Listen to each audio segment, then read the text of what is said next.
Welcome to the Daves of our lives.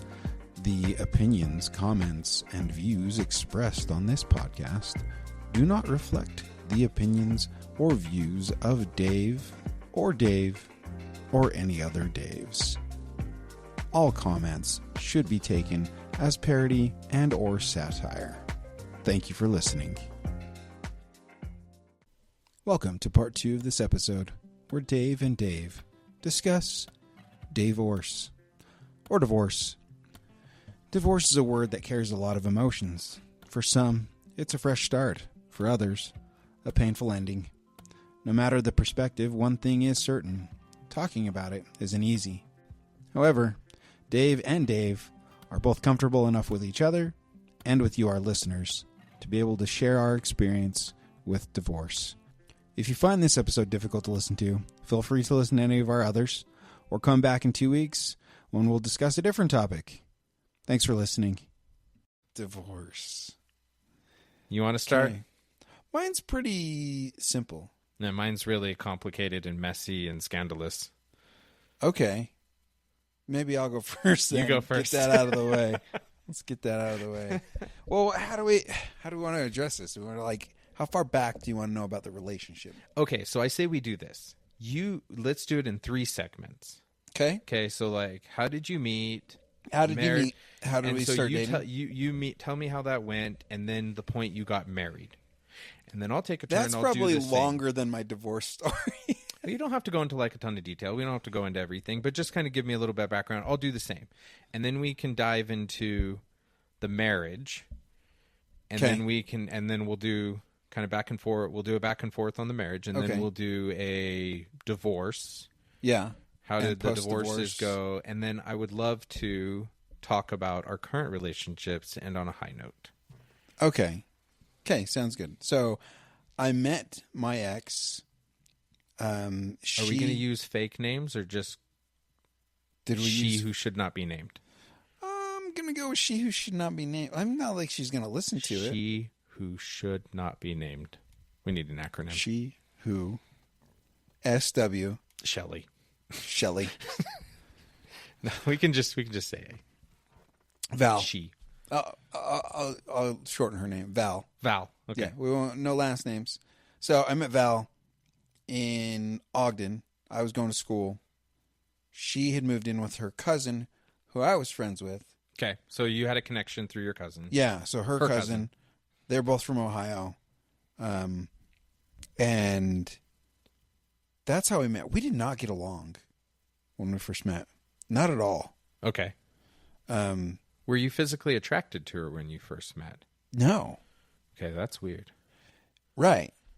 And I don't think she was attracted to me. I have no idea. It was weird because we just didn't get along at all. Okay. And then suddenly one day I show up, or no, I didn't show up. I was at snowboarding class. So I took a snowboarding class at Weber State. Okay. And I am coming back, and I can't remember, and it's probably a good thing I can't remember all these details. But she, out of the blue, texts me and says, "Hey, you should come hang out." I was like, okay. Oh, no, I know what happened. A group of us went dancing. And she was, impressed with my dance. Your dance moves? Yeah. Were you in your underwear? No. Because the last dance story you told me, you were in your underwear. Wait, when? Oh, that was New Year's. No, I was not in my underwear. I was sober. I was dressed. Sober and dressed, and she was interested. Okay. But I was, we went to some club down in Salt Lake. Are you a good dancer? I'm an okay dancer. Okay. I'm not as good as I used to be. I think I'm worse than what I used to be. But I was pretty good. You're pretty good? Okay. Yeah, I was pretty good. I could cut a rug. I could get jiggy with it. Ducka, ducka, ducka, ducka, ducka, ducka. Anyway, I was dancing with other women there. And I had no idea that she was at all impressed until she said something on the drive back to Ogden. And then it was either the next day or the next weekend. She's like, "Hey, you should come hang out with me." So I did. And that was kind of how the relationship started. I just went and hung out with her. Okay. At her house. or at her apartment in Ogden. And it was weird. There wasn't a whole lot of substance to that relationship. Okay, so how did you end up married? Well, she and I fooled around quite a bit. Okay. Had a little pregnancy scare. Oh. That will change the relationship real quick. Yeah, a little pregnancy scare. She did not conceive. Thank goodness. Okay. And then like it was like from that point on, we were just butting heads. But I was like, all right, it's got to a point where either I'm going to marry this girl, or I'm going to break up with her. It's a fork in the road. It's stupid. Should have just broken up with her. That's hindsight's 2020, right? 2020. Anyway, so we didn't break up. We ended up getting engaged and getting married. Yeah. Did you feel obligated to get married to her? Like I think I did. Like you would hurt her. You would hurt her, and you're like, we'll work it out. We'll grow. I think I did. Yeah. I think I expected and here's the honest truth. I think I expected the sex to be better. I don't think any married men say sex is better married. To be fully transparent. But I don't know. And this is full disclosure here, right? Not only was the sex not great, I don't remember ever climaxing with her after we were married. Isn't that impossible? Is that impossible? Okay, I don't want to know. Anyway, too much details. I don't remember. I don't remember after actually getting married, having an orgasm. How long were you married for? Not very long. Okay, that's the second phase, though. Yeah. Okay, so quick summary. You met her. Not attracted. Didn't get along. She was impressed by your dance moves. And tricked you into hanging out. Yep. Somehow you guys start getting into it. Yeah. And eventually the relationship became very physical very fast. Let's get married. Yeah. Okay. So how did you meet your ex? So I met my ex at the Institute building. Okay. And she walked by and I was, hey. So you were physically attracted to her when you first saw her? I don't think there's any girls that I dated seriously that I wasn't physically attracted to. Okay, that's good. The way my friend... Can I clarify something? Go ahead. Val was not unattractive. You just weren't attracted to her. I just was not impressed with her. Okay, and that's fair. Because there are people that I look at and go, I can see that you are a beautiful person. I'm just not attracted to you. Yeah. Which is fine. I think that whenever you... So this is the way my friend put it. He said, if you meet your spouse, and I think this is very good advice for men. I think it's not good advice for women. When you meet a woman, if you don't want to have sex with her, you shouldn't marry her. Yeah, from day one. You know, I think there's something to be said about that. Yeah. Because physical attractiveness is so important for men. What I have told my friends and my daughters and my sons and stuff is I was like, look, when you meet somebody, scale of 1 to 10, they're going to be X attractive to you. That's your physical attractiveness. There's pheromones and everything going on, right? Yeah. From that day forward, they will either become more attractive or less attractive to you over time. And that has more to do with who they are. Yes. Than what they look like. Yep. And typically, women give a lot of guys a lot of grace where they're not like, man, I want to have babies with you. Yeah. They get to know the guy and they fall into, I would say, a deeper, more emotional love. Yeah, okay. And so, men, it takes men a little bit longer, I think. So that's why you see the premise of the movie Shallow Hal. Yeah. Where he likes her because she's hot. He gets to know her, and then he finds out, the spell wears off, and she's not what she looks like. But he really got to know her. Yeah. My mission president said, make sure you marry somebody who knows how to cook, because looks fade. And that's when his wife hit him with the soup ladle over his head. And they were just laughing, but I think the wisdom in it is, hey, look, looks don't last forever. But it is important, especially I think for men, to be attracted to their wives. Initially. Hopefully the whole marriage. Yeah. That takes work though, right? Like that does take work, and things change. And not to say that takes work for them to like maintain a level of physical attractiveness. It takes work in the marriage, yes, to maintain that attraction toward one another. Yeah, they don't need to maintain their looks. No, I'm not saying that. It just you want to keep the spark alive. You want to do things to maintain that. I think it becomes more intentional. Anyway, back to your story. We hang out with some friends that night. We go to Lake Nickelcade. And at this point in my dating, I'd come to the realization that even if you met somebody that you got along really well with, they were scared of the prospect of marriage. It was a weird thing. I just heard a lot of girls complaining about that. Like, how dare he asks me out? He just wants to get married.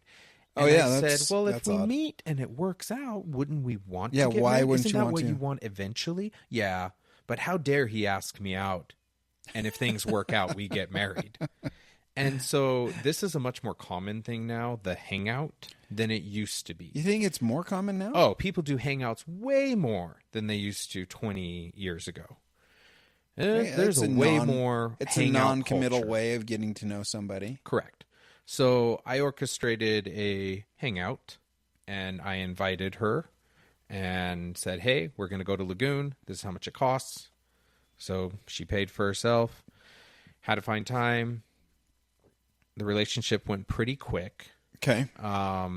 And how fast from dating to engaged?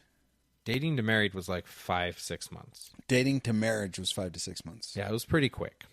Okay. Now, for reference, I have siblings that dated and got married quickly. Sure. I firmly believe that 2 committed people can make a relationship work. I agree. But I also, in my older age, I see the wisdom in arranged marriages now. Not that you have to marry who your parents say, but I think that your parents' input matters more, and maybe that's how I feel now because I'm the parent. I'm the parent to the teenagers now. Okay. So got married. And the end. Now it's your turn. Got married in the end. I left out some. It may not be important to the story, but Val and I broke up for a bit. Before the marriage? Yeah. Okay. Yeah. So shortly after the pregnancy scare, we broke up. Okay. I went and hung out with another friend of mine who's a girl, and we ended up making out. As one does. As one does. It was a rebound. Because I was single and she was single. And then, I don't know, somehow we got back together. Yeah, hindsight really is 2020. Looking back on this whole relationship, it was so dumb. So immature. Both of us were just so immature and just not ready for a committed relationship. Neither of us were fully into it. So we got engaged. You got married.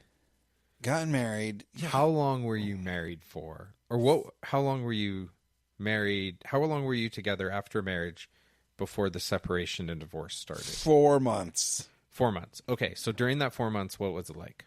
Because that's the second phase of our discussion. It was so uncomfortable. The whole time? Yeah. Was there a lot of fighting? Yeah. Let me guess. These are the 5 things I think people fight about. Are you ready? Okay.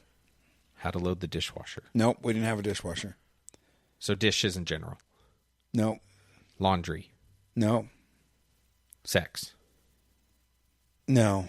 Money. No. And kids and religion, I guess if you do 6. Yeah. So kids. That was kind of the catalyst. We just didn't. It wasn't. Oh my gosh! Stupid things that we fought over were like, who played this person in this show? This is before IMDb. This is before fact check. Before fact check, before fact check recap on Daves of Our Lives, we would argue like till we were blue in the face over something stupid. And it wasn't like a funny, like over the top argument that you're just like laughing. It was it was like, I'm right, you're wrong, and I'm not gonna. It was so dumb. We argued about the stupidest things. Did you guys try therapy? We didn't even consider therapy. Okay. Not that I'm saying you have to go to therapy. I'm just wondering. Would it have helped? I'm sure it would have helped. Well, it might not have helped that marriage, but it might have helped. Both of us were intentional. Yeah. I think it would have helped. If both of us really wanted to stay in it, we could have made it work. Okay, so what was the catalyst? Religion and kids. Religion and kids were a big fight. Yeah, so we got married in the temple. Okay. But she was there like a grace period? You guys had to work toward that? Yeah, so we went through the whole. You guys went through the whole process. Yeah, we went the whole three. Okay. Because we fooled her. Yeah, I was like, there's pregnancy scare before. No, we did. We went through. At least you worked through the issues. And at least I did with my bishop, temple. My branch president. I worked through it. I don't know if she actually did. She did enough to feel like she was ready. I don't know if she did. I mean, to get a recommend, you have to at least answer the question. Yeah, she answered the question. The question is, you're just not sure if she. I don't know that she ever actually believed any of it. Okay, and that's fair too. Right. Okay, but so she might have grown. Did she grow up in a home where there's this expectation too? Yeah, she absolutely. Okay, so maybe socially converted. Yeah. So her parents were they were active. Okay. And so there was that expectation that you get married in the temple. Okay. So she did what she had to do to get there. I don't know that she fully believed it. I don't know that she ever really.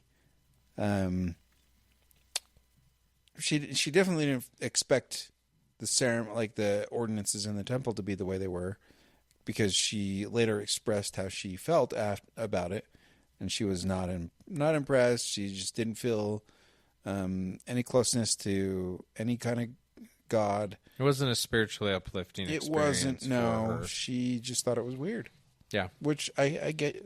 I get it. If you're not prepared, it's going to be weird. Yeah. So, later, and we were going to a young married ward, and that always felt uncomfortable too. Like we didn't belong, and I don't know that she ever expressed that explicitly, but I definitely felt that. Okay. Was there any reason, like anything that you can think of that made you feel that way? We can never really agree on anything doctrinally. Are you saying that you didn't feel like you belonged within the ward, like within your branch, within that young married ward, because you didn't agree with you weren't getting along with your wife? It just made it so awkward that you couldn't develop friendships, like couple friendships. Yeah. Okay. Yeah. Because we didn't see eye to eye on things. I didn't see how we could be friends with other couples. No, it's very hard to be friends with other couples if like the husband and wife aren't getting along. Yeah, it's super awkward. Yeah, that type of I'm not going to throw and eat popcorn at that. I'm not going to sit there. That makes me feel very uncomfortable to feel like I'm caught in the middle of it. Yeah. So, it was weird. Just never felt like a good relationship. It never felt right. Never felt fulfilling, and I never felt happy. Okay. Now let me ask you this. Now that you're remarried now, I think you understand what happy feels like. Yeah. At the time, did you realize that you weren't happy? Or is this No, I was totally lying to myself. Huh? I was lying to myself. You were lying to yourself. So after you've had a different type of marriage, is it now you can see the difference between that and this, and you were trying so hard to make it work, but you were miserable. Yeah, and I don't know that I was trying hard to make it work, more than just like, we're married now, it should be working. Okay. Yeah, I think I had an expectation, and that expectation was never met. Yeah, I mean, that's That's what I tell people. What's success? It's expectations met and exceeded. Right. Met and or exceeded. Yeah. Yeah. Yeah, and I think if I had expected the difficulties that we had, perhaps I would have approached it differently. More mature needed Dave this. would have handled it differently, and so she would have also. Right. I think I needed it. I needed that experience. I needed the opportunity to see what I didn't want. And I will tell you, Dave, when the divorce paper, I got that letter in the mail that the divorce was final, it was a celebration. It was a weight lifted off my shoulders. And I literally felt lighter, happier, and more confident in my ability to move forward. That some of your friends come up and say, "Hey, it looks like you've lost some weight." And you're like, "Yeah, 135 pounds." I don't know how much Val weighed. That was a guess. It was probably, I think he was in like 112 area, Yeah, I don't know. like 115. Yeah, about 135 pounds, 112 pounds. Yeah. Thanks for noticing. I feel great. Yeah. That friend that I made out with when Val and I were broken up, I saw her like shortly after Val had left and the divorce was not final. I was wearing the wedding ring and she's like, "You need to take that." Or no, I was wearing a CTR ring on my right hand. Okay. And she's like, "You need to take that off." I was like, This is my CTR CTR ring. This is not even my left hand. I wasn't wearing the wedding ring. Oh, but she was saying you should take off Yeah. your wedding ring because you're essentially separated. Essentially separated, yeah. Hey, is there anything else you want to share from that phase? From the separated phase? From the married to up to the divorce. Yeah, there were. Up to the separation. So after she left, there was probably a period of like 3 days where I was like, "This sucks." She left and went and moved in with a friend down in Provo, and one day I got this harebrained idea: pick up her favorite flower, and try to win her back. Yeah. Right. As one does. I go down, and she was like, "What the hell are you doing here?" Nothing, I guess. Like, and this Did hurt. you look at her and say, "I just wanted you to know that eggs are 360 at Smith's. I just had to tell at least one person. I thought you'd care." No, Dave, this hurt. Well, it hurt because This hurt. You were trying. I was trying. No, I called her parents, and I was like, "This is what's going on. I feel terrible." Yeah. They were not hearing me at all. They didn't want to hear my side of the story. Okay. So I was like, "Screw this. I'm going to go show her that I don't want this. I want her back. I want to make it work." Yeah. So I want to fight for it. I had my only transportation was a motorcycle, and this was in March. Yeah, so it was a little chilly. It was terrible. It was terrible. Is it cold outside? Or are you just happy to see me? No, it's freaking cold. It was freaking cold, man. So I worked like a graveyard shift. I worked for Michelin North America at the UTA garage, changing bus tires. Okay. And I got off work at like 4:30 in the morning. So the coldest hours of the day. And I rode from Salt Lake down to Provo and like froze my butt off. It's cold, man. So not only was that uncomfortable, I finally get her to come to the door. It's like I went and got myself some breakfast to like try to formulate my thoughts. I went to the store and got a flower. So it's like 7:30 in the morning at this point. Okay.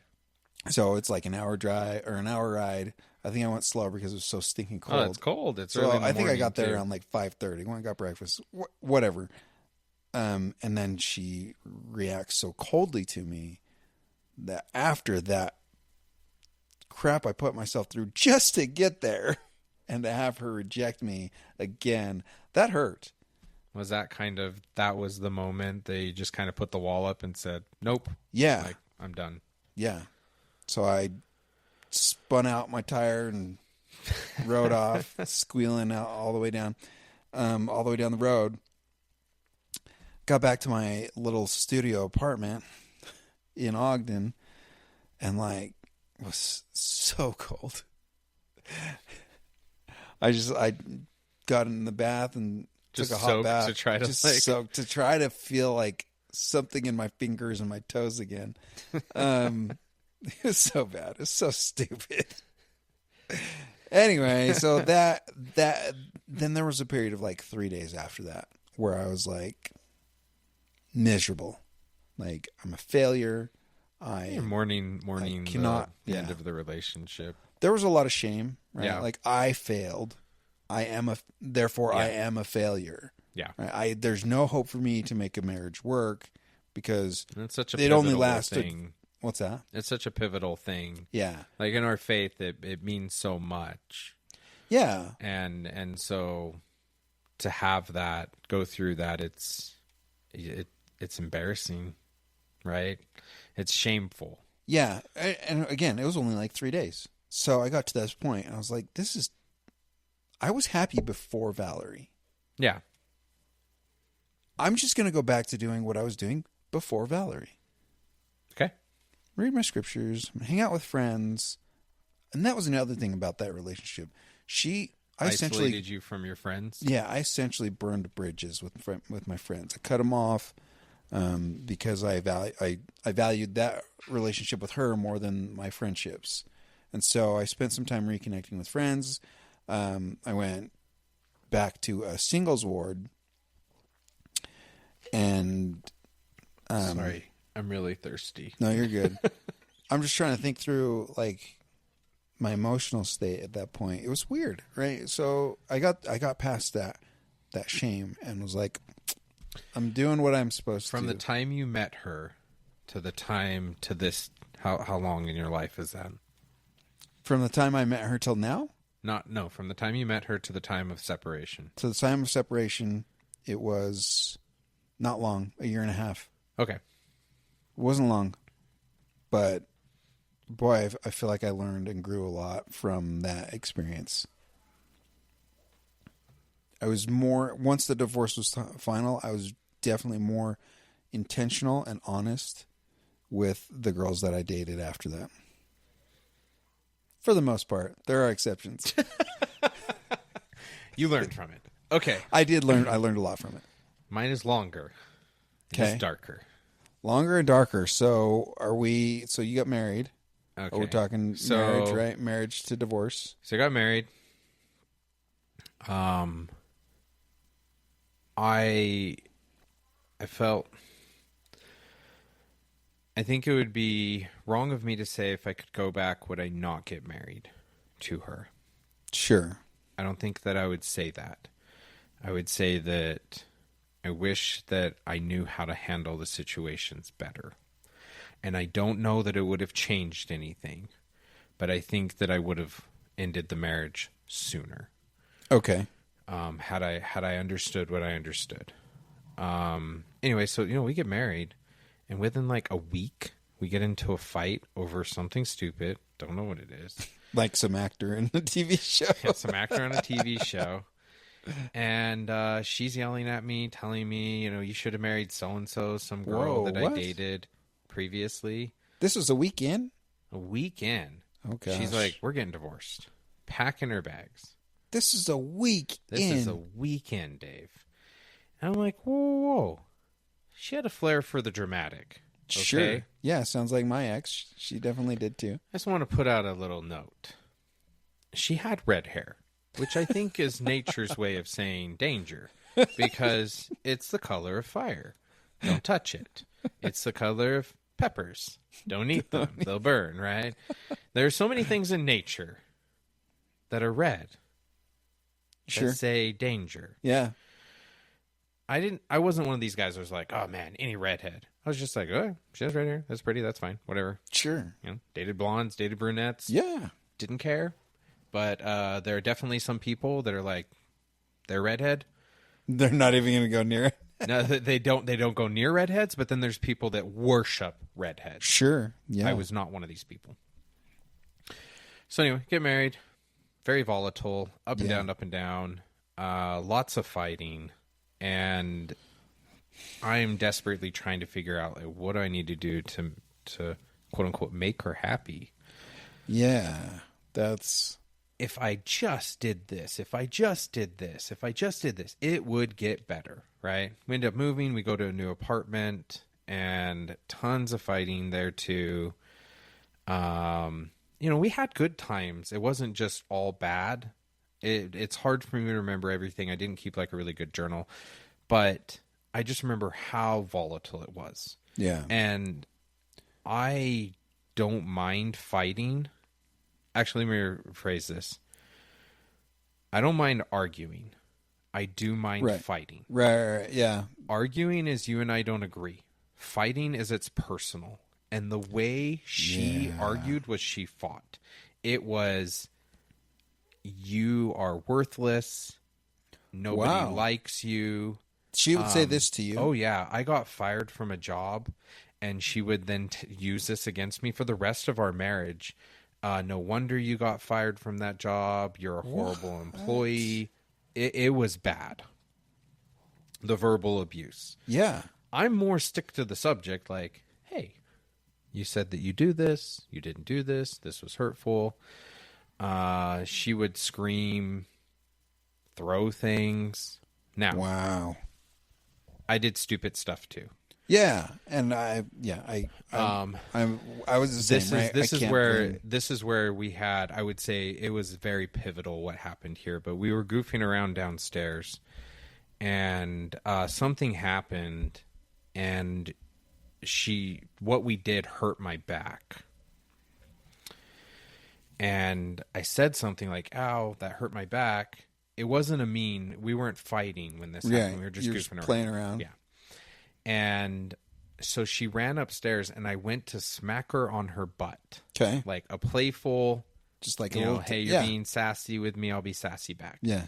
And she stopped right when I went to smack, and I hit her in her lower back, like upper butt, with the smack. Yeah. Now, normal conditions, probably not a problem. But she had hurt her back from lifting some patients at the nursing home like 6 months earlier. And so it was like tender. And she took that as I closed fist punched her as hard as I could. Now, let's be clear. If I close fist punch you as hard as you can, you're going to be on the ground. Like, I'm not trying to hurt you. And that resulted in the biggest fight probably of my life. And, we tried to work through it. And then I want to go back a little bit. When we first got married, she said that her dad had cancer and he probably wouldn't live long, and we should have kids now because she wants to give her dad grandkids. Wow. Okay. I was like, you know what? I'm fine with that. Kids will come. We'll work it out. Was that true? So didn't use any protection. Yeah. Like after the first month of marriage. So probably about a year and a half in, she finally, she got pregnant with our oldest daughter. Mm-hmm. And it was a really hard pregnancy for her. She had a lot of like morning sickness and stuff. And so quit her job, and we moved up with her parents and bought a house up in Brigham. Now, at this point, I'm like, I don't really want to put roots down. Buying a house is putting roots down. Yeah. If you're not going to, be a part of the community and all these things. And she's like, yeah, it'll be fine. It'll be fine. Nothing changed. So bought the house. We had the baby. So was it true that her dad had cancer? I don't know. Her dad's health isn't super great, but he's still alive. Okay. So you don't know for sure whether he did or didn't. The theme of this is I can't trust her. Yeah. Yeah. So there's a lot of things that she said that I think were big exaggerations. He does have some health issues. Fast forward, she tells the kids that I pressured her into the kids. Oh, what? And I'm like, no. You were insistent on this. So we have the first kid. Everything should be okay. Can I interject something that I didn't share about Val and I? Yeah, about the point where we had decided that we were going to part ways, just before, she tried to get me to get her pregnant. Yeah. And I was like, well, that was, I think that point for me was like, I need deceptive. I need to really evaluate this relationship. Well, because it was deceptive the way she was doing it. Yeah. Yeah. Yeah. So in this one, we're both consensual. I know this could happen, but people grow older, they get wiser. I looked at my relationship and it kind of reminded me of my grandma and my grandpa. My grandma had a pretty wild marriage. I will tell you this short story, and this will kind of sum it up. But this was my step grandpa. She came out and he's sitting on a chair like this, reading the newspaper, and she goes, "Tom, I think we need new carpet." Tom looks at the carpet. He's like, "Mary, I think it looks fine." So she went into the kitchen and grabbed a knife and got down on her knees and started slashing the carpet in front of him. She stood up holding the knife and looks at Tom and goes, "Tom, I think we need new carpet." And he goes, "Mary, I think you're right." What? My grandma was a little feisty. Okay. Okay. They were together for like 25 years. Wow. Okay. And so I looked at it and I was like, at the end of this, we're going to be sitting on our rockers, drinking our lemonade and going, what a hell of a roller coaster ride. Sure. We're going to grow through this. People mature. People get through it, right? So first kid happens. And she I don't know exactly how this worked out, but we ended up pregnant with Annie. And they're 363 days apart. 363. So not even a year. Not even a year. So you got Irish twins. They're Irish twins. So when she found out she was pregnant, she cried. She was not happy about having the kids this close. And I was like, you hold hands, you skip through the bedroom, you do your laundry together. You could get pregnant. This is something that you just accept. You make actually, if you make eye contact with me, you might be pregnant. You might get pregnant. Like just only high quality sunglasses could protect you from. Like I have a vasectomy. If a woman makes eye contact with me, she might still get pregnant. That's how potent. So, and Sarah, she had some health problems. She had endometriosis. So it was so hard with the first kid. Really hard. Super easy with the next kid. Oh, okay. So we have the Irish twins, and at this point, I really didn't know what I wanted to do for a career. I was trying different things out. I'm still providing for the family. We're poor though, right? And kids are a couple years old. I spent 6 months trying to asking everybody I met. I didn't go on the Brigham Forum. I should have just gone. You should have gone there. You would have got really good recommendations. And came to the conclusion, I want to go be an engineer. Okay. So I'm 27, 28 years old. I go back to school. Yeah. And had you been in school before? We had gone to college together for like a year. Okay. And that was it. So did you essentially drop out after you got married? We went for like a year after we were married, and then when we had the baby, we like dropped out. Yeah. Okay. I was going for like a business degree. A business degree just felt like, just get something, but wasn't really focused on like what did that mean for me in my career. So you decided engineer. So I'm like, I'm gonna go be an engineer, and that's January. Go to classes. That's summer. It's not an election at the Brigham campus. They interviewed, and I was I got the VP of student body, for student body, and that gave me a scholarship. So this was like, oh, sweet. This will help a lot with the money. So at the USU campus here in Brigham? USU campus here in Brigham. Okay. They actually only had one opening, but they liked me and this other candidate so much they made 2 positions. Oh, nice. And awesome. I will be forever grateful because it was such a cool experience. Fast forward.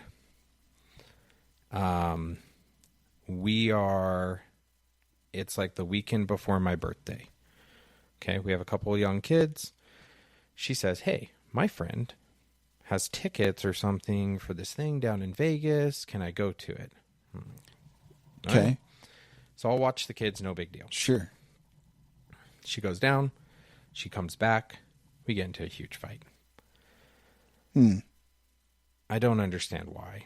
I can't remember if she came back the morning of my birthday or the next day was my birthday. Okay. But we get into a fight. On your birthday? I think it's the day before my birthday. It might have been my birthday, but I have to go to school. And I remember she was like, hey, let's go out to dinner for your birthday. So she loves Olive Garden. For any of you that love Olive Garden, fine. Olive Garden is... Olive Garden's okay. There's better okay. Italian out there. They're breadsticks, bottomless soup and breadsticks. Look, it's a great deal. I like the breadsticks. There are better Italian places. Yeah, absolutely. Than Olive Garden. Yeah. But she loves Olive Garden. It's my birthday. Fine, so you agreed to go to Olive Garden on your birthday. My birthday, I want to go get barbecue. But you went to Olive Garden instead. She says Olive Garden, fine. So we sit there, we're at the table, and she says, I want a divorce. Oh, my goodness. On your birthday. This is why she wanted... her favorite restaurant. Oh, okay, all right. She wanted her cake and to eat it, too. So we talk about it, and... So the natural question is why? Did you ask? She's like, I don't love you. We fight all the time, whatever, blah, blah. And then as the discussion progresses, she confesses that she started drinking. Okay. Now, this is something that we had made vows to not bring this into our lives. And she'd been doing it for a couple months. Wow.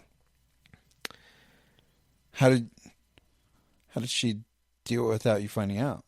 She would go hang out with her friends and come home late. Sure. She was doing all sorts of weird things. She worked weird hours. She was lying to me about stuff, but I'm just trying to be good, supportive husband. Yeah, She just wants to go hang out with her friends. Yep. But whatever.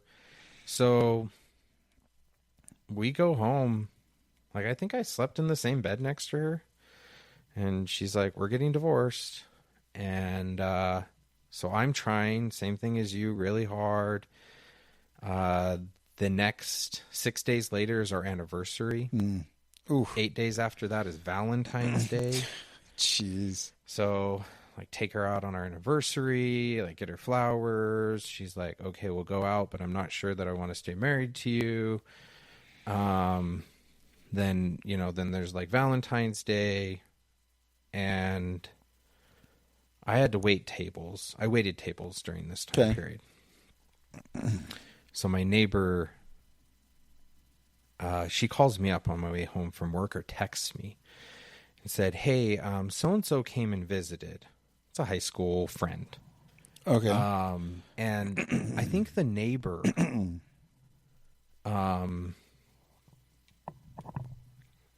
actually, let me back up. This is your ex's high school friend that came and visited? Let me back up on this, actually. Oh, okay. Okay. So she says she doesn't want to be married anymore. We're still living in the same house.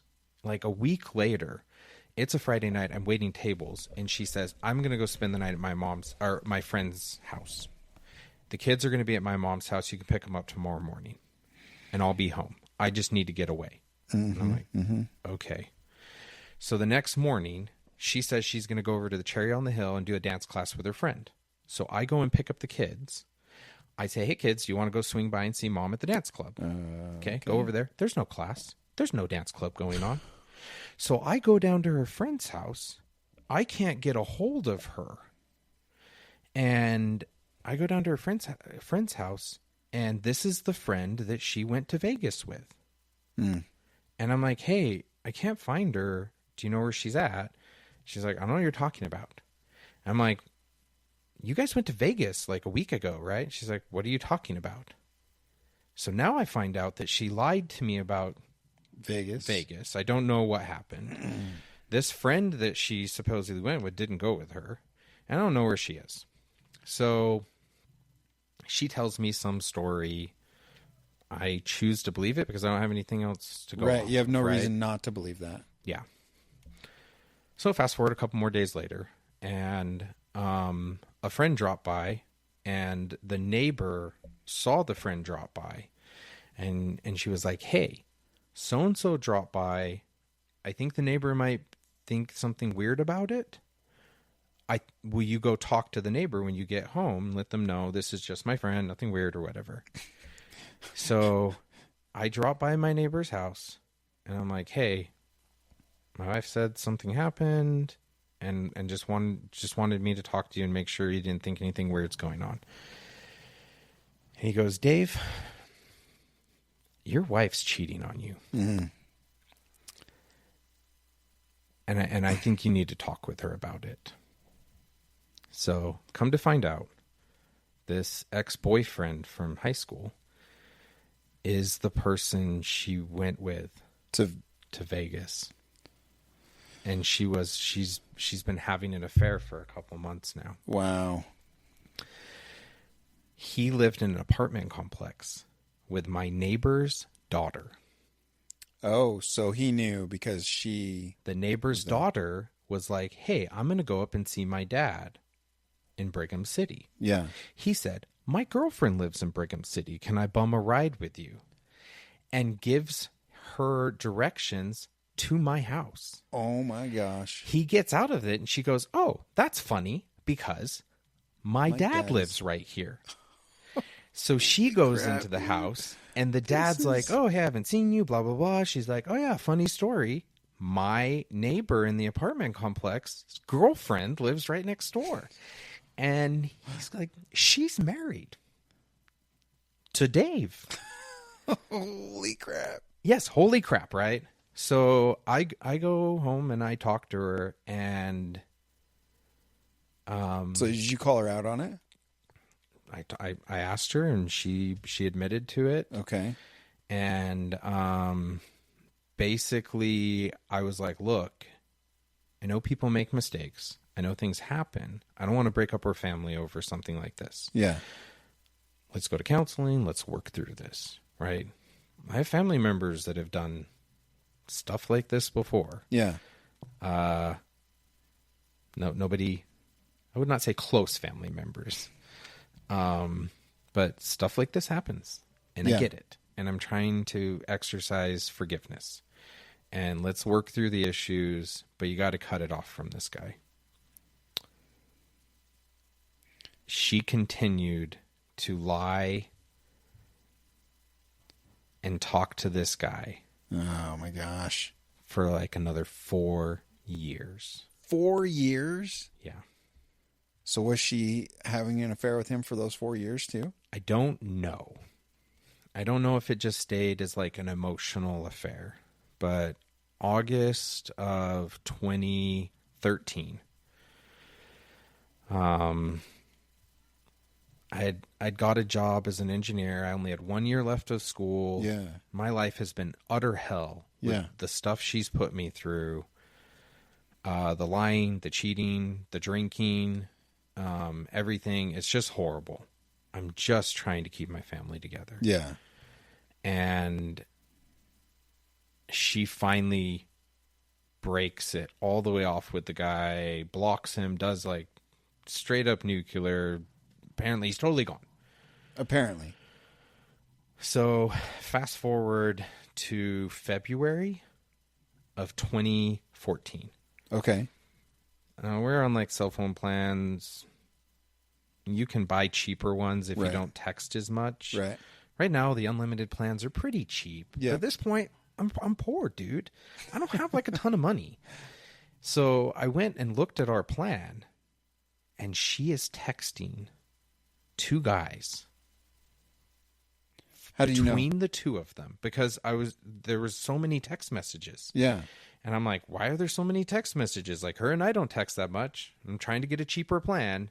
And there's 500 text messages. She was texting one guy like 170 times a day. Oh my and another gosh. guy 330 times a day.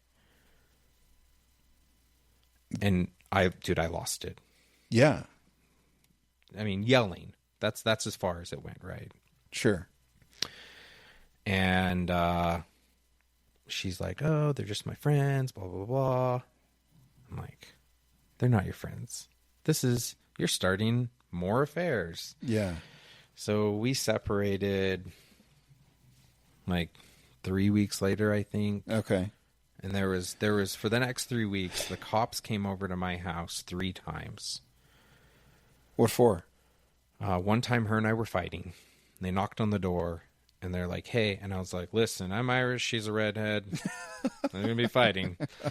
And they said, you're welcome to talk to her. And they're like, hey, we've been outside your house for like 15 minutes. We can't hear you.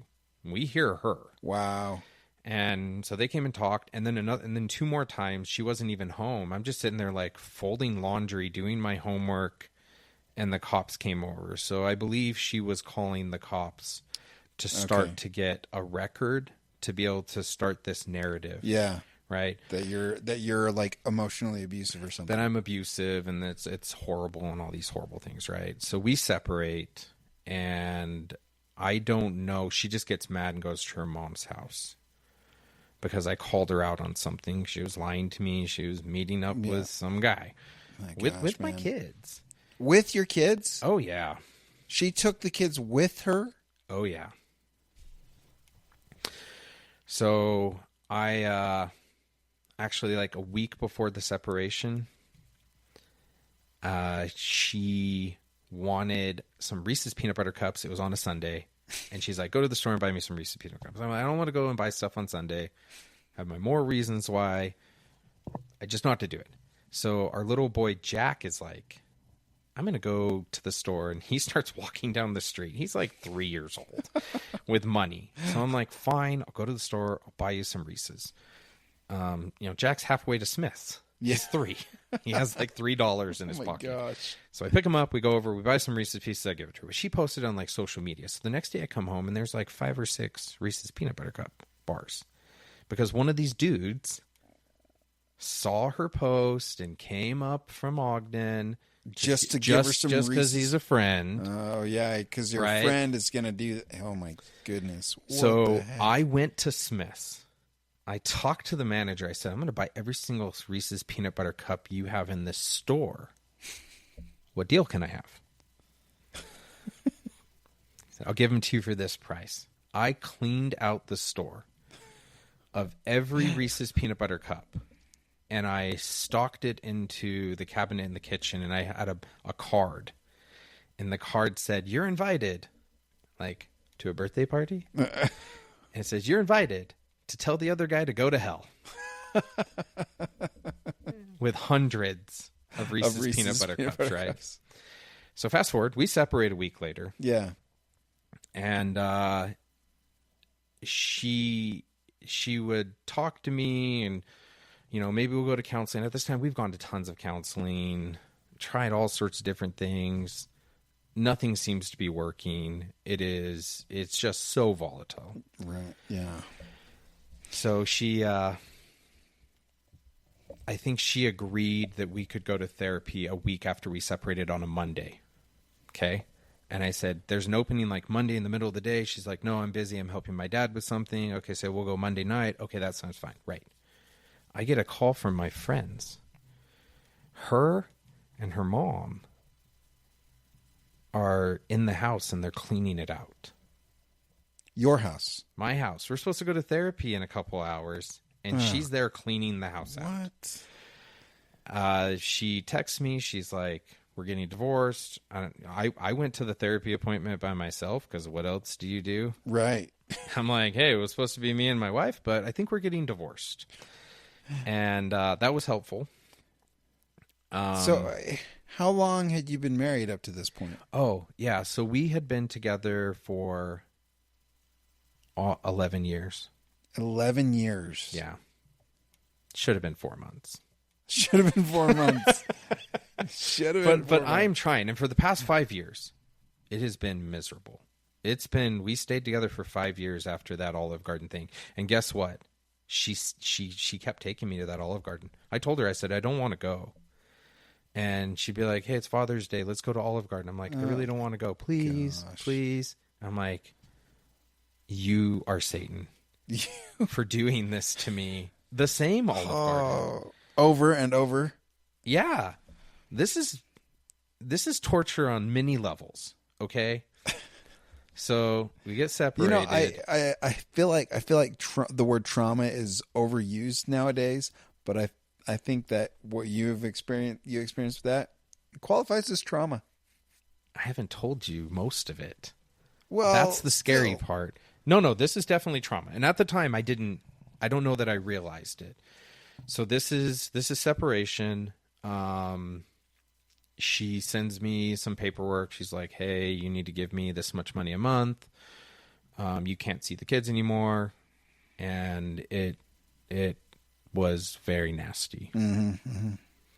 So, yeah. That is the end of phase 2. Do you have any questions up to the marriage and up to separation? Well, you answered the questions that came to mind. I was going to ask if you suspected any infidelity, but she came clean. Well, she didn't come clean until you were told. She got caught in infidelity. Geez, 11 years. Yeah. That is a long time. And you are far more patient than I am. I will tell you that during separation, if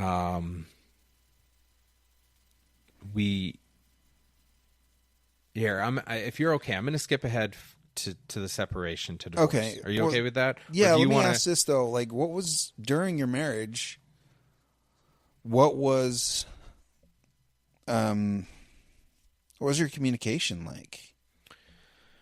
Was it always fighting, terrible communication? Was there ever, like, good? There was good. Okay. It wasn't like it was always bad.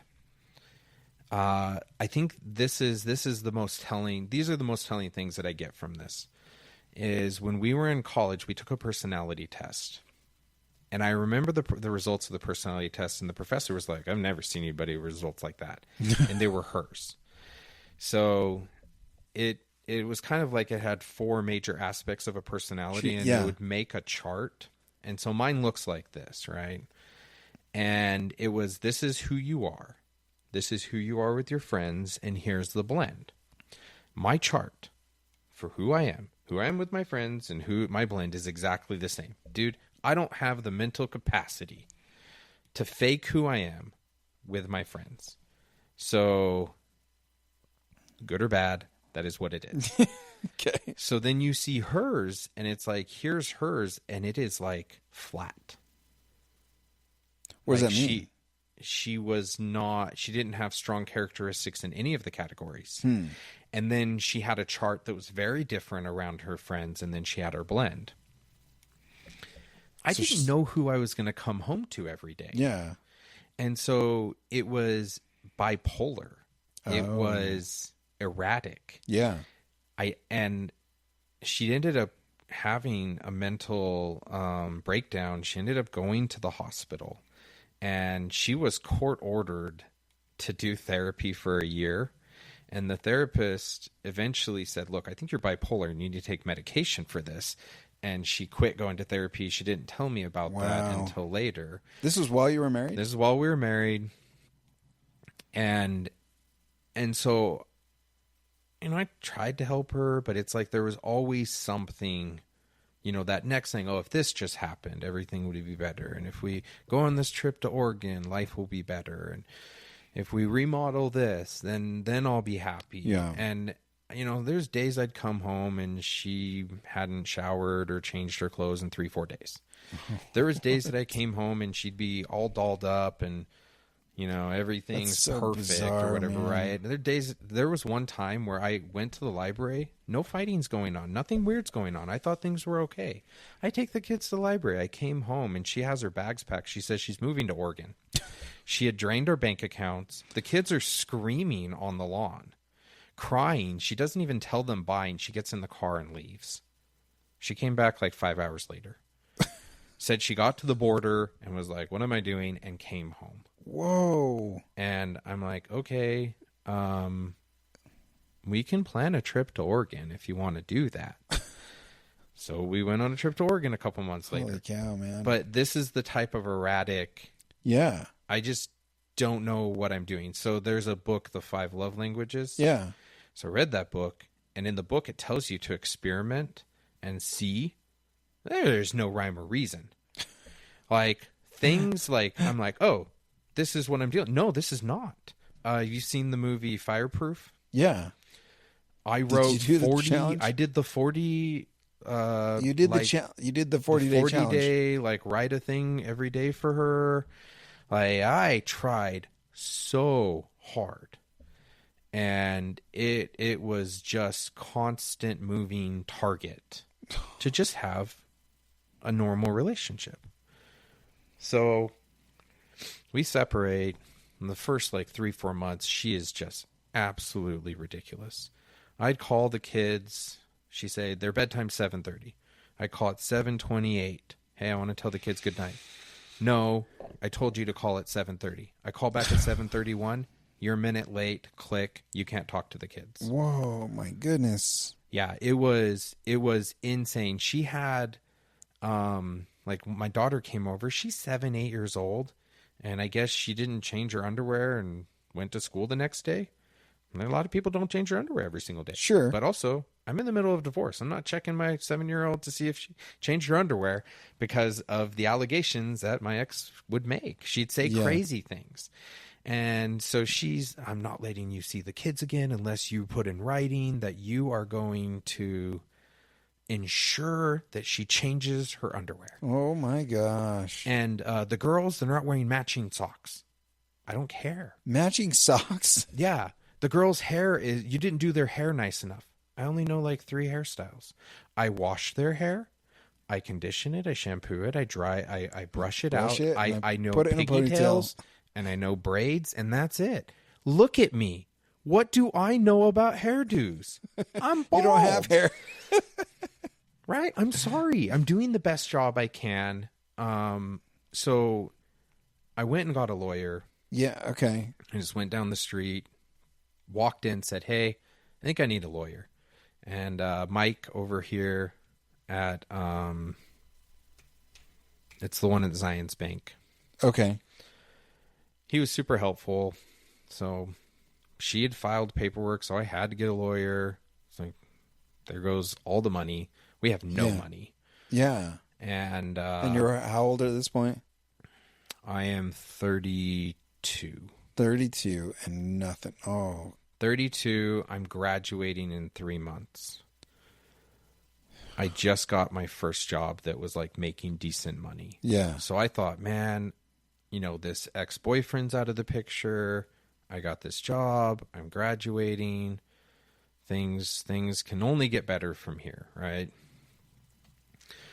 So about 3 months into it, she says she misses me and she wants to work things out. This is 3 months into separation? Yeah. Surprisingly, both the guys that she was texting have proposed to her by this point. The one broke up with his live-in fiance, who was a patient of hers. Wow. Yeah. The other guy, the Reese's Pieces dude, he proposed, and she kept the ring and like broke up with him. She called the cops on him. There's all sorts of drama going on with this, right?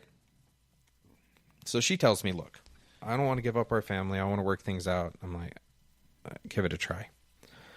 I said, we can go to therapy. We're going to live separately. We're going to take this slow.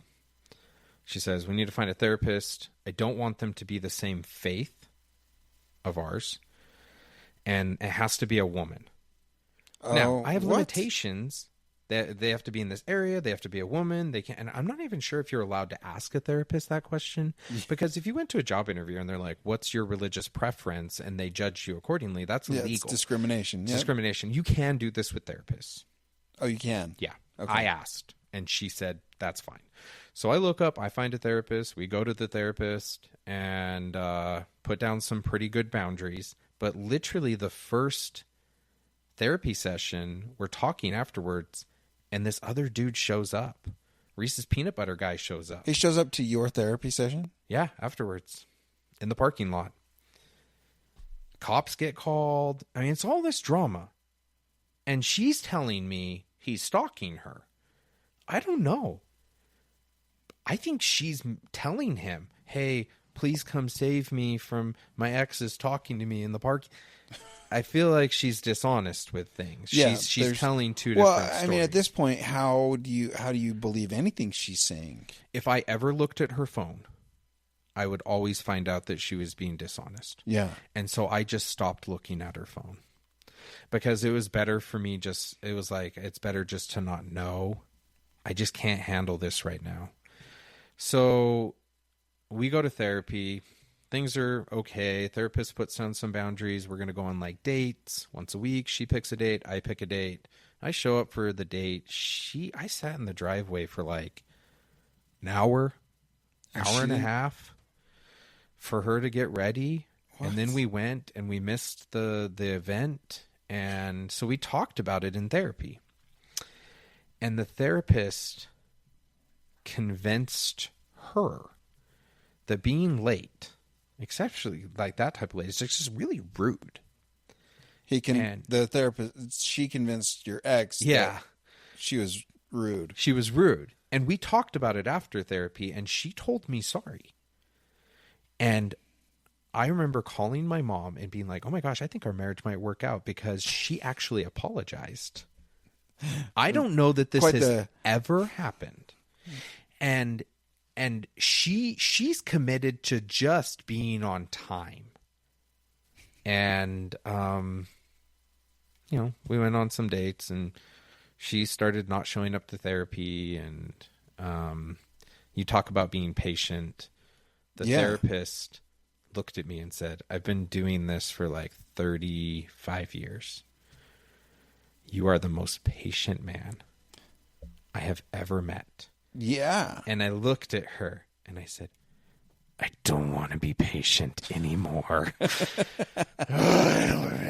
Serenity now. Like, I don't want to be patient. Now. There was a session that was very eye-opening for me to understand, because I want to learn from these things, right? Yeah. I don't think this is all her fault. Over 50%. Over 50%. If you cheat, you're on the other side of 50%. Yes. I'm sorry. I was sitting there and we're talking, and she said, look, you see that? He's abusive, and this is how he treats me, and he's yelling at me, and he's horrible. No, I'm frustrated, Dave. And what did the therapist say? The therapist looks at her and goes, have you ever considered the fact that your husband's an animated person? He's not abusive. You can tell he's upset based off of his body language and his facial expressions, but he's not raising his voice, and he's not saying anything mean to you. He's just expressive, even when he's like happy or sad or upset. This isn't abuse, but for her, it was. And there was no convincing her otherwise. What in her mind? Oh, wow. She had me sign up for anger management courses, and I went up to them. The lady's like, why are you here? I said, well, my ex-wife says I have anger problems. And I get hot-headed. I do. I understand.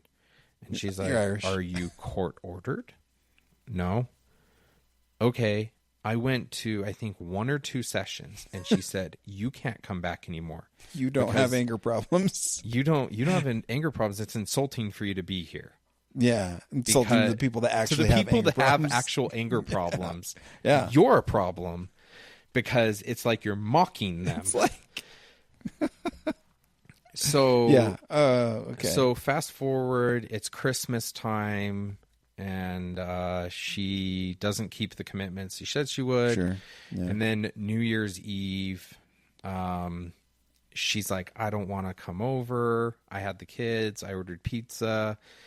Then she shows up at like 11:47 on New Year's Eve. Yeah. And hey guys, I'm here. Expects to ring in the new year. She had gone to another party. She was hanging out with some other friends, and it was just a real big eye opener to me that she didn't care about. She cared more about whatever else was going on in her life than she cared about our relationship, our family. Yeah. Like if you're a mom, why wouldn't you want to be with your kids on New Year's Eve? Because you don't care. Because you don't care. But she would sit there and swear up and down that all she did was care about them. So we... How long was separation for you? So before the divorce it was legally... So to this point, it's almost a year. So it was a couple weeks after my birthday, and I was in my daughter's room, and there was a notebook open, and she had written in this notebook, I'm not like prying, it just was open. Sure. One sentence: my family is broken, and I don't know if they'll ever be put back together. And that is just heartbreaking for me. Right. And it made me mad. And I said, I just need it to be done. And I texted her and I said, I don't want to do this anymore. You're not keeping the commitments. Like, you're not going to therapy. You're not, like, we just need to get divorced. So I tried to work it out with her amicably. Yeah. And she kept accusing me of just trying to be a jerk about things. And I'm trying to trick her. I even told her, I said, look, pick any lawyer in the state of Utah. I don't care who they are. I want 1 hour with them. You can have the rest of the day with them. At the end of the day, whatever that lawyer says is fair, I'll sign. Wow. I just want to be done. Yeah. Okay. So she ends up dating somebody. I end up dating somebody for a couple months. And it was that fall, our boy, Jack, he's now old enough to go to kindergarten. And she had yanked the girls out of school and taken them down to Perry where her mom lived. And I'm not yanking kids back and forth. I'm like, look, this is where he's lived his whole life. This is where his friends are. This is where the house is. You don't want to live in the house. I don't trust you to be stable.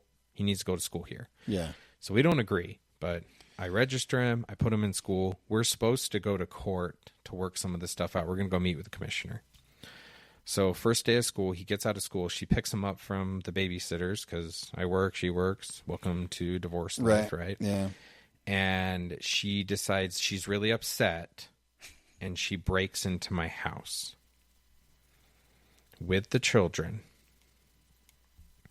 picks up a baseball bat. Oh no. And goes to town. What? So I came home later that day, and there is a broken TV. It was a plasma, man. My parents gave me some money after graduation. I'm going through divorce. Screen TV. I bought a plasma TV because I'm like, I can't afford to go to the movies. I would have the neighborhood kids come over like every Friday. We'd pop popcorn, and I have a beautiful TV. And I live in this crappy house. I drive a crappy car. I look like a drug dealer in the car I'm in. I'm going through divorce. I'm bald. I'm fat. My life is horrible. The one good thing I have is this plasma TV. And she smashes it. I turned it on to see if what would happen, and it starts making this high-pitched noise. It's getting higher, like it's about to blow up. And I hit the off button. It wouldn't work. Oh, no. I'm like pulling cords off the plug. Like some capacitors just right. So there's a mirror in our hallway. She smashed that. There's glass 30 feet each way. Oh my gosh, man. So I called the cops. I don't know it's her at this point. I just know somebody did this. Pretty sure it's her though, right? So cop comes over, detective, and he's like, Dave, do you know who did this? I said, I'm not entirely sure I know who did this, but I think it was a woman. He looks at me. He tries not to laugh, keeping on his professional detective face, right? Because how do you figure that, Dave? So, well, the way I see it is if a man came into my house and saw a nice plasma TV... He wouldn't break it, he'd take it. He wouldn't break it, he'd take it. And it's true, because it rhymes. Don't fact check that, because that's true. It's true. It's true because it rhymes, Dave. And I said, so he'd probably take it. But men worship their TVs. They're their golden calves. How many times are women like, can you change the kid's diaper? Sorry, babe, I'm playing Call of Duty or I'm watching the game. There's some natural animosity between women, men, and TVs, right? Yeah. And so I said, I think a woman would destroy it, but I think a man would take it. And he laughed and he goes, I've been doing this for 20 years. I have never heard of a man breaking a TV. TV, yeah. So it's only women. So I'm not saying that it definitely is a woman, Dave. Just saying. But statistically Past speaking, performance. past performance, right? So I go and I pick up my daughter the next day from school, and I've cleaned all the mess up. I don't want them to know. I don't know if they know. I don't know, right? Holy cow, And she Dave. goes, "Mom's so mad at you, bleep it," and starts telling me all the things that she did in the house. Oh, they knew because they were there. And that's when I knew that my daughters were in the house when this happened.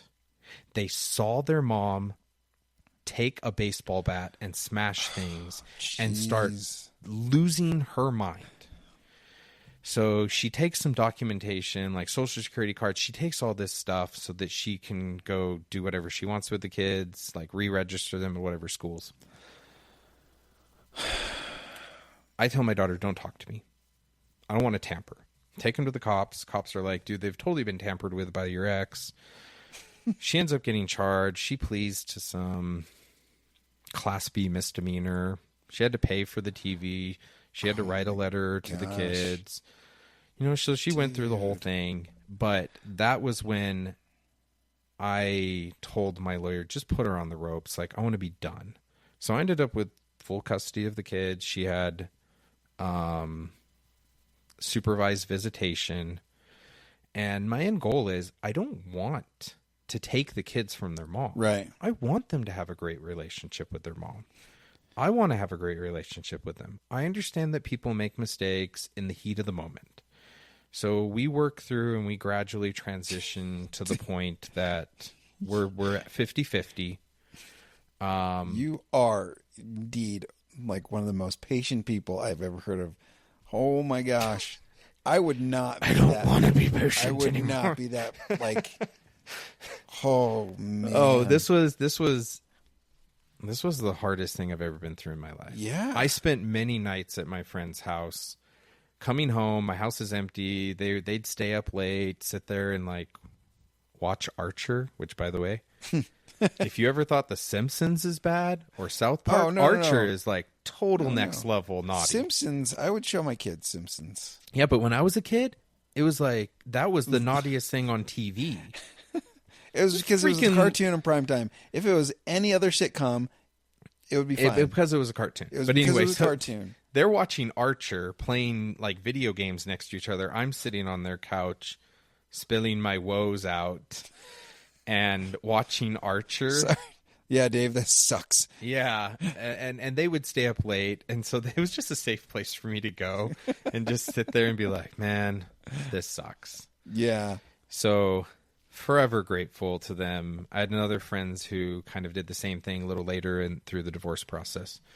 So we end up getting a bifurcation agreed to after about a year and a half. I don't know. What's a bifurcation? So bifurcation is where you're divorced, but you have some unresolved issues. Okay. So this is a couple months after the break-in. Meet with the commissioner. Commissioner's like, yep, we're good. My lawyer says, Dave, judge will approve this. Awesome. So I start dating. Okay. Pretty seriously. Yeah. And I met Laura, and she told me that her divorce paperwork was signed by her, but the judge hadn't signed it yet, and it's just paperwork. So it wasn't takes time. officially right, but After we'd been dating for like a month, we'd been talking for like 2 months, I get a letter from my lawyer that says the judge denied my bifurcation. what? Because you were dating Laura? No. Had nothing to do with that. He just didn't want us. He wanted us to resolve all the issues. Oh. So we're just two married people dating. Just not married to each other. So Laura, she gets her divorce papers finalized on her birthday, which is also her ex-husband's birthday. Oh, that's weird. That is weird. And then I want to save the rest of it for the next episode. How long have we been going? Because I feel like we've been going a while. We've been going a while. Okay, Holy cow, man. so the positive side of this, let's talk next week about finishing up the divorces, Okay. what it was like being single, meeting our wives, where our lives are at. Yeah. We'll do do you an have update. anything else you want to add, or do you have any other questions for me? Because I'm not going to revisit the dark chapters. Yeah, I don't think you should. I don't think I should. I'm Dude, okay. that woman, and I don't know how much, you're more patient than I am. That woman is psychotic. So the one doctor thought she was bipolar. The last therapist we went to said she probably has a borderline personality disorder. I'm no therapist. I'm no neuropsychologist, but that woman's a psycho. Oh yeah. There's probably some like narcissistic personality disorder There's going on. something going on. There is allegedly a video of her with her ex-husband stabbing the tires out with a knife, his car tires, and then threatening to kill him with the knife. Her ex-husband. She remarried and has been divorced. I don't know if the divorce is finalized yet. They've been separated for the last couple years. So I was not able to find this man and warn him and say, hey, you should reconsider marrying her. I mean, because how do you have that conversation? She has gone on to do very questionable behavior for me. So you still have some kind of like visibility of... Well, the kids, they come and they say and they talk and stuff. I will tell you that the thing that made the biggest difference for me was, Laura mentioned it, there's something called the gray stone method. Okay. When you're driving down the roads, how many gray stones are there on the side of the road? How many gray pebbles do you see? Oh, they're like all of them. Thousands. Yeah. Do you pay attention to them at all? No. No. So that's what you do to people who are narcissists. Because they seek drama. Yeah. And so you treat them like the Greystone. So when she started emailing me and she'd say, hey, I'm really frustrated about this, I would say, okay. And she would be, I used to reply like, oh, I'm sorry you're feeling that way. I can understand where you're coming from. This is frustrating for both sides. Here, let me tell you where I see things. This is what I would propose we do. How do you feel about that? This feels like normal co-parenting. Right. This would then get responded with, you're a horrible person, bleepity bleep bleep bleep, right? Oh, yeah, and it would just eat me up. So it took about 6 months of training, but basically I just gave her the shortest, most mundane answers possible, and she gave up. Yeah, because she's not getting the attention that she wants. They'll go get their drama somewhere else. Yeah. Man. Best advice ever that I could ever ask for. I hope the best for her. Sure. And from a religious perspective, I hope she makes it to heaven. And I hope heaven's big enough for the both of us. Because I don't want to you don't want to run into someone in heaven and be like, oh, you're here too. Right? Because that feels like it's hell. Hopefully we're to the point, if we make it there, that we are have enough grace to give them, that we've let go of everything at some point. It's more complicated. I understand that she has trauma, she has issues, she has problems. There are things that I did that I regret during the marriage. Right, that and I I'm wish the I could same. go back and do differently. Yeah. I'm the same, right? Yeah. If we had Val here and she could tell her side of the story, I'm sure it'd sound very different, right? I would not be painted in the best light, right? I would have anger issues. I'd be impatient. I'd probably come off as a narcissist if Val told her side of the story. Well, and that's what she accused me of, was I was a narcissist. Right. My neighbor came over and helped clean up the room, and there was all the clothes from high school, junior high, she had so many clothes. And my neighbor was like, your wife's a narcissist because she had so many clothes. And I was like, I don't know if that's a good indication of narcissism, but he was just like, man, anybody who has this many clothes is a narcissist. I'm like, I don't know. More of a hoarder than a narcissist, but there's other things going on there. And yeah. I will say that when you're dating and you've had an ex, yeah, at what point in a date in a dating scenario, do you bring up some things that are big deals? Like, hey, I've killed someone before. I have that's a pretty big red flag. I have an ex-wife. I don't know that those are the... I wouldn't equate the two there, Dave. These are all big things It's that you big. should probably It's bring big. up at some point. Yes. So I'm not saying I have any of those things. I'm just saying Well, you when do have you an bring ex-wife. this up in a dating scenario, it doesn't feel like first date conversation, right? I think it depends on how good the first date goes. Well, that might be the last date, right? So I was like, you know what? Me and my ex-wife didn't get along, is what I told Laura. And I kind of like gave her a little bit, but I didn't want to like dump like this. Yeah. She didn't know this much. We were married for 6 months. And then Laura saw more behavior. And she told me, she said, I married you thinking you might be exaggerating about your ex-wife. You like to tell stories. Maybe it's a Sure. little big fish kind of story, right? She's like, I'm starting to think you didn't tell me enough because this is crazy. This is insane. Yeah. And I just didn't know how much to tell. I think it's different for your situation than it was for mine.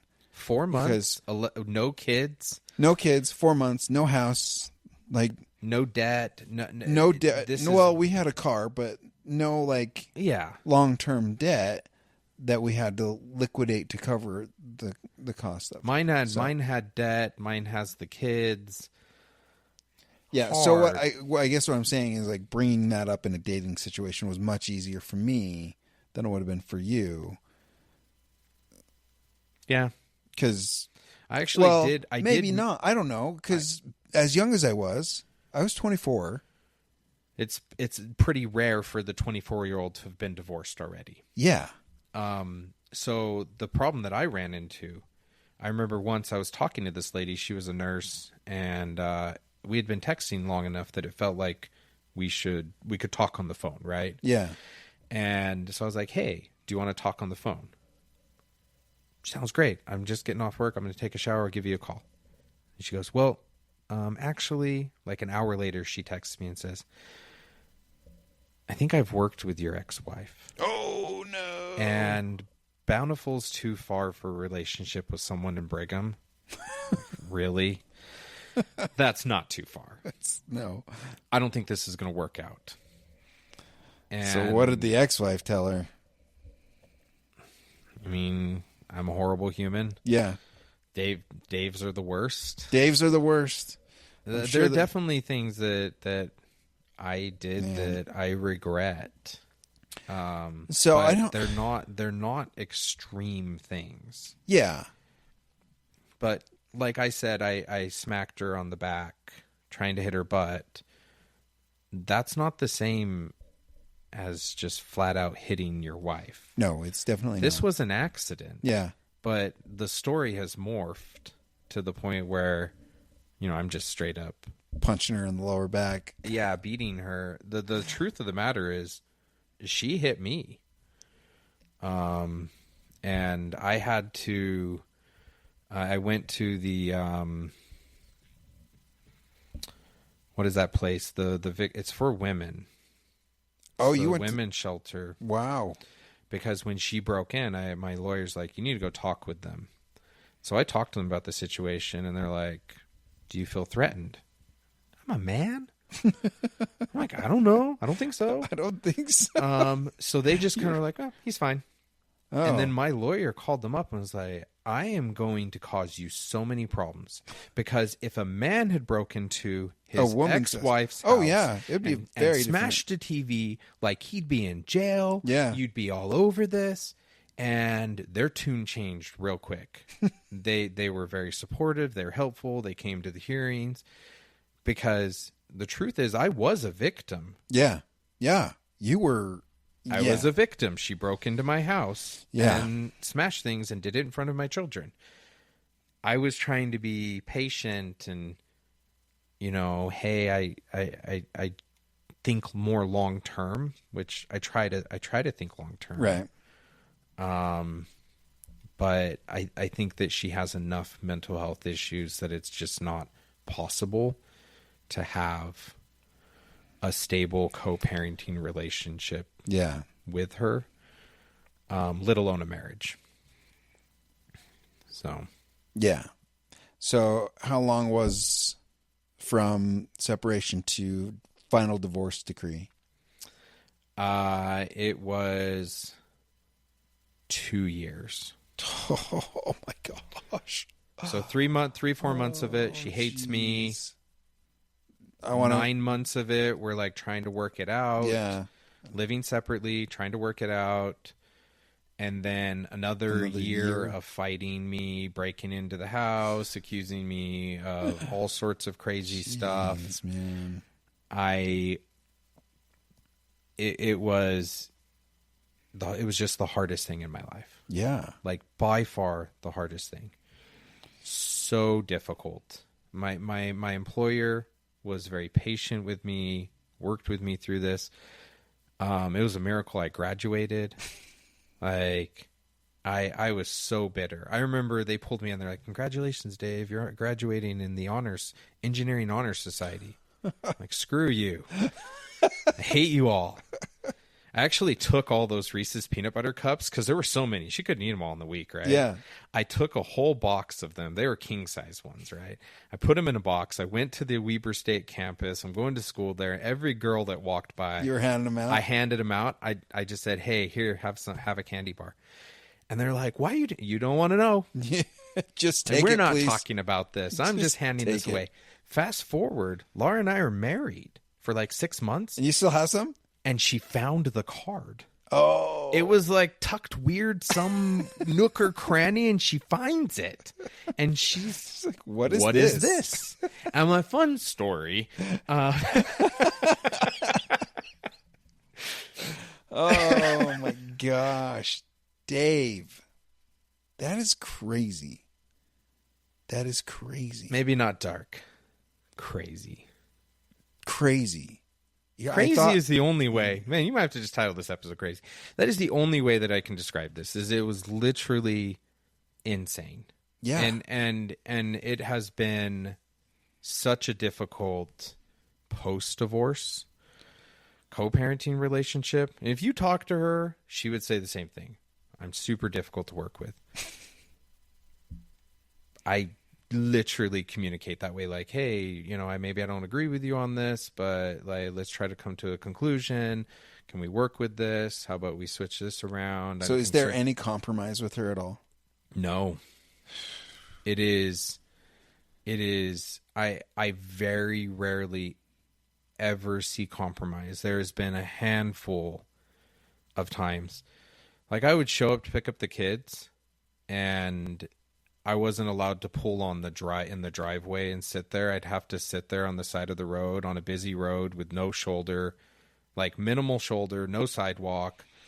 And so I talked to the neighbor and said, "Can I park in your driveway so my kids have a safe place to get in and out of the car?" And the neighbor's like, "Yeah, sure." I'm like, "Would you mind giving that to me in writing so I don't have any issues?" "Yeah, here, I'll text you or whatever." Because it was so volatile. I went and picked my kids up from her mom's house once. Or not picked them up. I just went and dropped off some stuff for kids that were sick. And her husband at the time came out and yelled at me, called the cops, and they trespassed me. I was like a block away and got pulled over. My daughter's in the car. And I'm at the very end of the driveway, just pulled off to the road so it's like safe to get out. I don't go up to the door. I don't bother them. I'm not getting out of my car. I'm not yelling. I'm just sitting there. That is literally drop off every single time, drop off, pick up every single time. I don't want to fight. I don't want a problem. Yeah. And that put a lot of strain, I would say, because I call them my outlaws because they're not my in-laws anymore. No, they're not. And they're truly very kind, nice people, but they were being held hostage by her. Yeah. keeping access from the kids from them unless they did what she wanted. Wow. Yeah. Eventually, she left and didn't live at their house anymore because she was splitting time at that house and her new husband, the house they bought. My two oldest daughters, ex-husband or new ex-husband, new ex-husband, second husband, let's say. My daughters both made the decision to live with me full time when they were 16 years old. Yeah. And they're both over 18 now, so that makes things a lot less complicated. Right. But I have a relationship with my outlaws now. They came over and had dinner, and wow. They're, and I will say that her dad, he would often see us, and he'd show up to a play and to see his granddaughter in the play. And he had missed it when they went. And we'd be like, hey, you want to sit here? And he'd have Mason, who's our kid, me and Laura, not his biological, and then Laura's kid from her first marriage sitting on his knees. He's just such a nice guy. And he would give Laura hugs. And is it hard to comprehend how your ex came from this relationship? As far as I'm concerned, you shake up that genetic soup, anything comes out, right? That's so true. Yeah. I don't know how, right? I look at them and go, they are nice, loving, caring people. Are they perfect? No. My mother-in-law's Canadian. We love Canada. We love Canada. We love Canada. The end. No, she's really nice, and she's a good grandma, and he's a good grandpa, and it just sucked that I couldn't have a relationship with them because she would punish the kids for it. Yeah, that's ridiculous. And so it's like, can I come back over? Because I don't want to get trespassed. But now, it's like birthday parties, her birthday party. Hey, come over for Christmas dinner. No, I'm not saying this happens every time. Sure. But I don't feel like I couldn't talk with them and have a relationship with them. Yeah. The kids would ask like, hey, can I go see grandma and grandpa when it was my time? And I said, if your mom and I were together, what would the answer be? And they said, yes. And I said, then that's what the answer is. Because our divorce shouldn't affect your relationship with your grandparents. Yeah, I think that's true. Man, kids make that so much more. The time that you were with her makes that so much more complicated. But here's what I'll say is, like, as you're telling me these things, I'm like, how much worse could my marriage with Val have been if we had... I am the ghost of future present. If we got pregnant when she tried to get pregnant. It makes it so much harder when you have kids. Yeah. And like my daughters, especially our son Jack, he was 4. He was 3. He just turned 4. And he was like, can you cut me in half so I can be with both of you? He's 4 years old. Oh my god. And it's just so heartbreaking. The daughters are like 8 and 7, close to 9 and 8. And now that they're older, they tell stories about, they remember bad things like fighting and stuff. Laura and I were talking about where to hang a hand towel. Mm-hmm. And I'm like, well, maybe it should be centered on the wall. I'm thinking very much like an engineer. Where is it structurally sound? She's thinking more like an artist. We're just having a conversation. It's like you and me talking, but we don't agree. And Lucy came up. She's 10 years old. I was like, will you guys please stop fighting? Oh, because she was just so sensitive to it. Yeah. And that was one thing that I was really excited to show them was, look. You can disagree without fighting. You can disagree without fighting, but more importantly, I wanted to show them that you could have a loving relationship. Yeah. Yeah. That you can see that that people can have a good marriage. So that's hopefully the best gift I could give them. Yeah. Was that, because man. Gee, I don't know. I don't know how much worse mine could have gotten, and I'm grateful that my experience was the way it was. Much worse. Yeah, because some of the things you're talking about, I'm like, I totally suspected Val of infidelity. Yeah. Before marriage, like she had a friend over, and when I wasn't there in the middle of the night, like, of course she had to have had sex with him. Like, well, she might not have, but the problem is that how do I know that though? Right? Like, the thing is, you don't know, but also it's just the fact that it's a break of trust. Yeah. So before Lara, I was dating a girl after my ex and I, like after I pulled off the Band-Aid, right? Mm-hmm. And I remember I was sitting there in her living room, and she had Apple devices, so her phone rang and the iPad went off. Mm-hmm. And you could see like the preview of the message on the iPad. And I remember wanting to look at it. Yeah. Because how did I know? How did I know I'm not just dating my ex-wife again?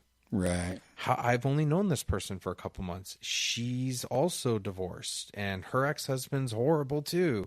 How do I know she is telling the truth? If I could just look at the message. And I chose not to. Yeah. And when she came back from the kitchen, I talked to her about it and told her, hey, I got trust issues. I'm not your fault. It's just I was lied to so much. Yeah. And when Laura and I got married, I remember I've never had anxiety, panic type in my life. But I remember having some of those episodes where I was... I'm kind of anxious. Yeah. Because things were good. And I was worried that things wouldn't be good. And that this was just the honeymoon phase and the other foot has to drop. It doesn't. You can you can actually have a good marriage if you're in a relationship with somebody who is capable of having a committed relationship. Yeah. I think mental illness can definitely, like severe mental illness can definitely make you ineligible to be in a committed relationship. Yeah. Yeah. And you're willing to work through things. Yeah. Well, I mean, mental illness is going to be there. It's going to happen, right? Dude, we're all crazy. We're all crazy. But does that become part of our identity?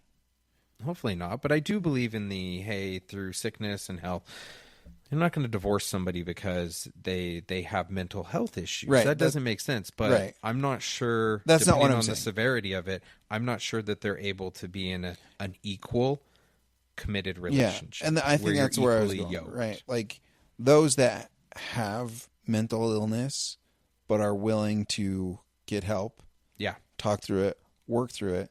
Then there are those that are so severe that they're incapable of getting the help they need. Right. Because you can have mental health issues, have treatment, and have successful relationships. Yes. But people that don't get the treatment, I think it's really hard to have a successful marriage. I was patient. I was probably enabling, not realizing that I was enabling, because I'm just trying to be nice. I'm trying to be kind. I'm like, if I just do... I remember once she told me, she said, if you do all the laundry in the house, I'll do the rest of the laundry for the school year because you'll be really busy. I did every single stick of laundry you could find, Dave. And while I'm folding the last load, somebody threw something in one of the hampers. Mm-hmm. So I start my school semester. Week later, there's clothes piling up. Because like, you didn't finish it because that one... Oh, holy moly. Oh. And she said, you know what? You didn't finish it all. There was something in there when the week started, like 3 or 4 items. And it was just mean. It was just mean. Yeah. And it was cruel. I'm like, I literally worked 2 to 3 jobs while I went to school full time. I would get up at 5 a.m. I'd be studying. I'd go to one job. I'd go to the next job. I'd go to school. I slept during class. Mm-hmm. I did homework till midnight, 1 a.m. It was, if I wasn't bald and fat from stress, like genetically, it would have been from stress. Stress. I had head full of hair, 40 pounds, 50 pounds lighter. It was so hard. And then to have this going on, and my parents didn't know. I told no one. It was so hard. My parents knew. My parents knew partway through there was a big event, and they knew something, but they knew something was wrong, but they didn't understand the severity of it. Val and I used my parents' home computer that was in a public area to fill our divorce application out together. Look, and my at least parents, you guys were amicable enough to do that. And my mom looked over, walked by and caught eye of it, and then brought it up to me later. And I was like, "Yeah, it's not working." She's like, naturally, it's not been very long. It's been 4 months. Do you think I loved your dad after 4 months? Yeah. I don't want to hear this, Mom. So ridiculous. But yes, we did agree. We're like, this isn't working. We're not gonna. It wasn't drawn out. It wasn't a long process. There wasn't a whole lot of back and forth, other than that one incident where I went down to try to get her to not leave. But other than that, it was. Yeah. I'm sorry, man. I'm sorry too. I'm very happy. I'm very happy where I'm at now. Yeah. But it was, and next episode, we'll talk more about that. So we're okay. Yeah, we are. We're 13, both in a much 13 listeners. Yeah, you 5 subscribers and the other listeners on the podcast. We're in a good place. We'll share how we got there and how wonderful our wives are on that episode. The fact that they let us do this, just says how wonderful they are at letting us do stupid stuff. Here's the thing: we do this, and they don't have to listen to it. I know. Yeah. So they let us get it out. Let's get it out so that we don't have to talk to them about any of this stuff. Why are you telling me this story? Fine. I'll tell it to Dave. Let's just talk to Dave. I'll just talk about it on the podcast. Dave wants to listen, and the other 13 random people, they care. Love you too, honey. Oh, man. I'm trying to think of anything else that I would want to bring up, but... It's late. It's a long episode. We can wrap it up. If there's something you want to cover next time early on, we can.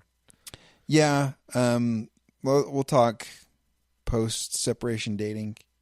Yeah. Because mine was interesting also. I think dating post-divorce is a very interesting thing. Yeah. Post-divorce with kids is another level. That's probably, but... Bald. Add that on. I was young. My my situation was very different than yours. I had no dance moves.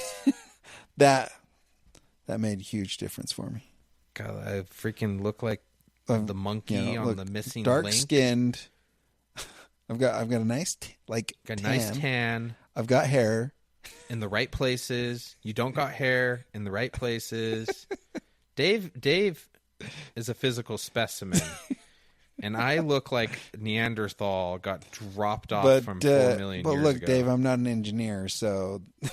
This is the only reason that my genetic material has been passed on, is because I'm smart enough and it's valued enough. It definitely wasn't for the looks. We both have our redeeming qualities. Back hair is not one of them. Oh, okay. On that note, thanks for joining us. If you made it all the way through, you're a trooper. Yeah, this is a long one. Okay, we'll see you in 2 weeks. Yeah, leave some comments. We'll respond. Yes.